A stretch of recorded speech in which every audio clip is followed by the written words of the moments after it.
Chandan, but I study in class 9th of Praxis Vidyapeeth, Rudoli Basti. In this video, I am going to tell you atmospheric pressure. And before starting with atmospheric pressure, you should know about pressure. How we can define pressure? Pressure can be defined as force applied per unit area. Means P is equal to F upon A. And the SI unit of force is Newton.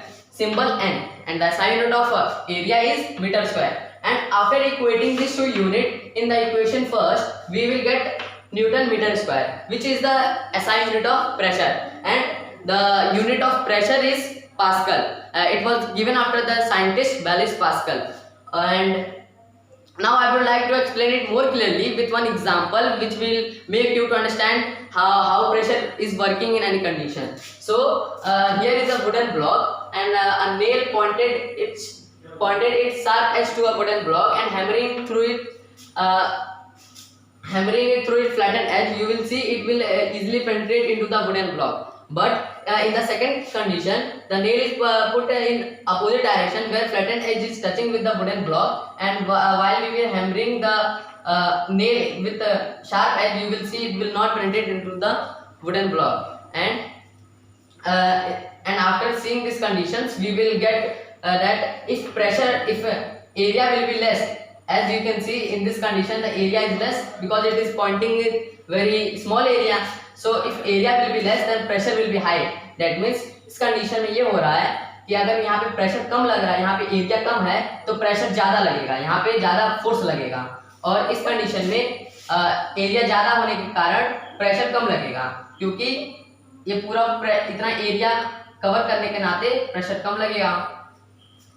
So this was all about pressure. Now you should know about atmospheric pressure. So let's start understanding atmospheric. Now what is atmospheric pressure? The pressure exerted by the weight of air which at sea level has a mean value of 10 to the power 5 Pascal is called atmospheric pressure.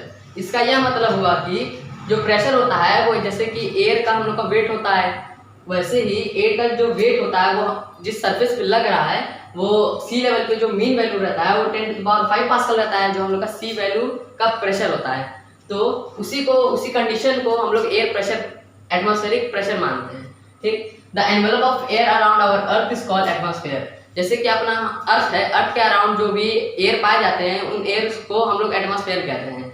वो जो our earth surface surrounded by air at a height of 200 kilometre. जैसे कि इस diagram में आप देख सकते हैं ये अर्थ सरफेस है. अर्थ सरफेस के ऊपर आप देख सकते हैं कि जो लेयर्स होते हैं वो एटमॉस्फेयर, ये पूरा एयर का जो एनवेलप है इसको एटमॉस्फेयर कहते हैं. और इसके अंदर 5 लेयर्स पाए जाते हैं. जो सबसे लोएस्ट पाया जाता है वो ट्रोपोस्फेयर, उसके ऊपर स्ट्रेटोस्फेयर, फिर मेसोस्फेयर, थर्मोस्फेयर, एक्सोस्फेयर. सो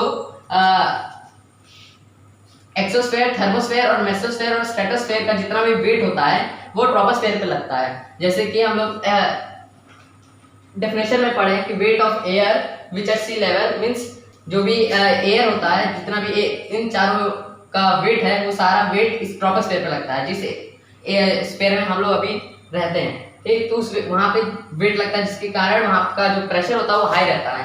तो यहाँ पे एक दूसरा पॉइंट आता है pressure decreases with increasing altitude. इसका यह मतलब हुआ प्रेशर जो होता है वो डिक्रीज होता है इंक्रीजिंग एल्टीट्यूड. और इस टॉपिक में एटमॉस्फेरिक प्रेशर में हम लोग तीन नेम ऐसे सुनेंगे जो रेगुलर हमारे दिमाग में घूमेगा जब भी हम लोग एटमॉस्फेरिक प्रेशर पढ़ते हैं. वो तीन है altitude, temperature and humidity.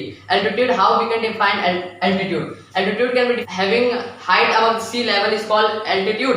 And how we can define humidity? Humidity is the concentration of water vapor present in our air and humidity is the measure of moisture. इसके बाद टेम्परेचर हम लोग जानते हैं. Temperature can be defined as how hot और cold something is called atmosphere. तो ये तीन नाम हम लोग हमेशा एटमॉस्फेयर प्रेशर के बारे में सुनते आए हैं और सुनेंगे भी. तो एक सेंटेंस था pressure decreases with increasing altitude. इसका यह मतलब हुआ कि जो प्रेशर होता है वो इंक्रीजिंग एल्टीट्यूड हाइट बढ़ता जाएगा तो हम लोग का प्रेशर घटता जाएगा। इसका ये मतलब हुआ कि यहाँ के जो चारों लेयर्स हैं वो ट्रोपोस्फेयर पे ज़्यादा वेट बनाएंगे, उसके बाद स्ट्रेटोस्फेयर पे कम बनाएगा क्योंकि 3 लेयर उस पर वेट डालेंगे, उसके बाद मेसोस्फेयर पे और कम बनाएगा क्योंकि सिर्फ 2 लेयर उस पर वेट डालेंगे, उसके बाद थर्मोस्फेयर पे और कम बनाएगा क्योंकि सिर्फ 1 लेयर उस पर काम करेगा, उस पर 1 लेयर का फोर्स आएगा। लेकिन एक्सोस्फेयर में कोई नहीं, तो वहाँ पे एक्सोस्फेयर के बाद स्पेस आ जाता है जहाँ पे आदमी लोग उड़ने लगते हैं। तो इसके बाद दूसरा पॉइंट है that atmospheric pressure can be generally expressed in a unit ATM. हम लोग एटमॉस्फेरिक प्रेशर को हमेशा जनरली एक्सप्रेस करते हैं यूनिट के फॉर्म में जो है ATM, where 1 ATM is equal to 76 centimetre of mercury column. इसका यह मतलब हुआ कि जो 76 सेंटीमीटर होता है वो सिंपल बैरोमीटर में उतने हाइट का रेस करेगा मर्क्यूरी, तो इसलिए हम लोग 76 सेंटीमीटर ऑफ मर्क्यूरी कॉलम पढ़ते हैं। उसका एग्जैक्ट वैल्यू होता है 1.013 into 10 to the power 5 pascal. ये हम लोग का एग्जैक्ट वैल्यू होता है सी लेवल का प्रेशर का। So pressure can be measured by instrument called barometer, and there are 3 kind of barometer. They are simple barometer, 14 barometer, and aneroid barometer. So this was about atmospheric pressure and how we can understand atmospheric pressure. Now I will explain you it more clearly with some examples or some experiment which first of all, first experiment is about this bottle, and in this bottle you can see I am having a hole which make this bottle to not flow this water. As when I will open this bottle's cap, you will see this water will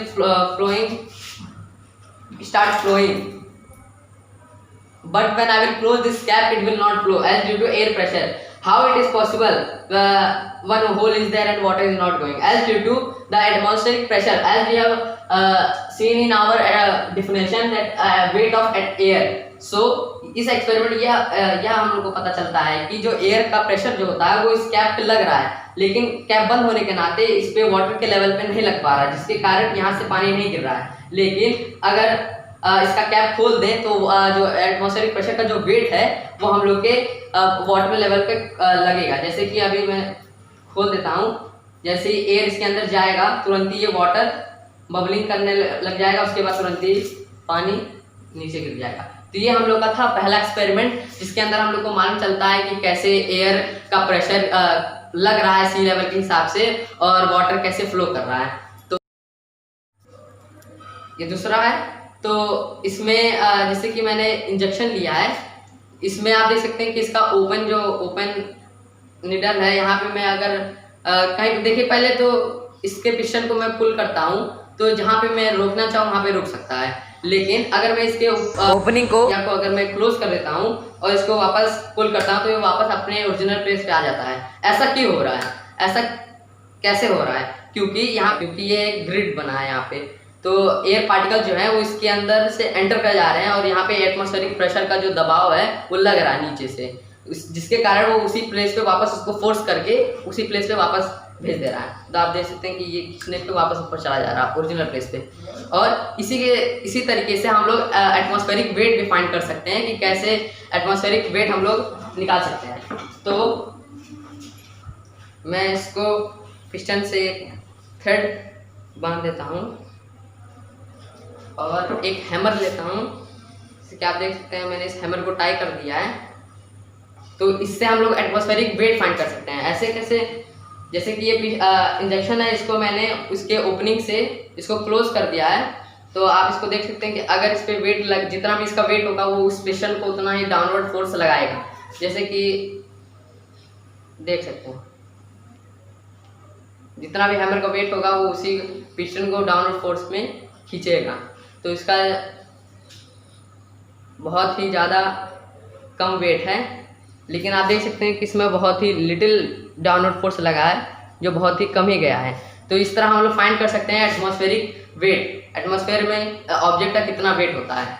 तो अब मैं बढ़ता हूँ अपने third experiment में। इस experiment में आपको बताने वाला हूँ कि इस बॉटल के अंदर ये बैलून कैसे गया है। आप सोच सकते हैं कैसे जा सकता है, इतना बड़ा बैलून इस छोटे ओपनिंग से कैसे जा सकता है, वो भी इसके अंदर बैलून के अंदर वाटर भी फिल है, तो ये कैसे जा सकता है। तो इसको दिखाने के लिए मैं एक बॉटल में बैलून डाल दिया हूँ और इसको दिखाता हूँ। अगर इसको वाटर को, इस बैलून को फिल भी करता हूँ, जैसे कि एक अनदर बैलून लेता हूँ, इसको मैं फिल करूँ तो ये आराम से फिल हो जाएगा। As you can see it was filled. But इस एक्सपेरिमेंट में अगर मैं इसको फुलाने की कोशिश करूंगा तो ये नहीं फूलेगा, क्योंकि इसके अंदर जो एटमॉस्फेरिक प्रेशर का जो एयर है इस बॉटल के अंदर फिल हो गया है। और यहाँ से जो जितना भी ये फोर्स मैं इस पे लगाऊंगा तभी ये नहीं बढ़ेगा, क्योंकि वो उतना ऑक्यूपाई कर चुका है। जैसे कि ये नहीं फूला। लेकिन अगर मैं इसको एक दूसरे बॉटल के साथ करूं, इसमें कुछ स्पेशलिटीज हैं जिसके कारण ये फूल सकता है। सो इस बॉटल के अंदर मैंने इसको डाल दिया है। अब इसको देखिए कि कैसे ये बल्ज आउट होगा।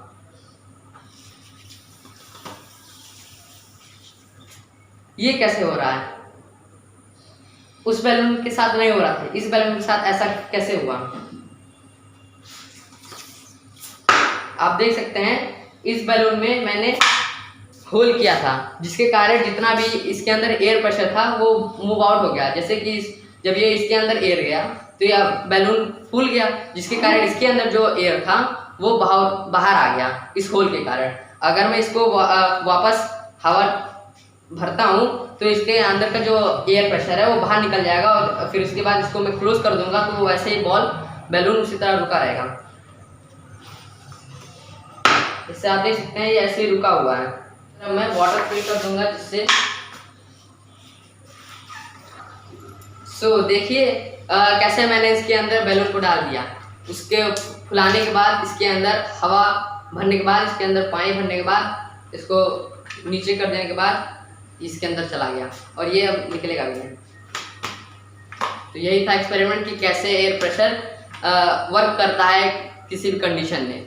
So this was all about atmospheric pressure. Thank you.